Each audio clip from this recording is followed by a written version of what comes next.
Are beans keto friendly? Well, first we have to ask what kind of beans are we talking about? I mean, we got green beans, black beans, lima beans, lentils, fava beans, black eyed peas, and many more. So, as a general rule of thumb, I say don't eat beans on keto unless you are meticulously tracking your calories and carbs and weighing out all your food.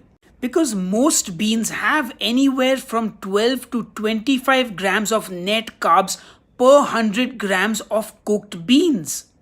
So if you're eating them in moderation and it fits your macros, you can probably get away with it. But if you're not doing that, chances are you might overindulge in them. Now, green beans, on the other hand, are super low in carbs compared to the other beans, so eat those freely. I've got an epic recipe for some keto green beans on the channel. And if you have any questions, feel free to leave them in the comments below. Until next time,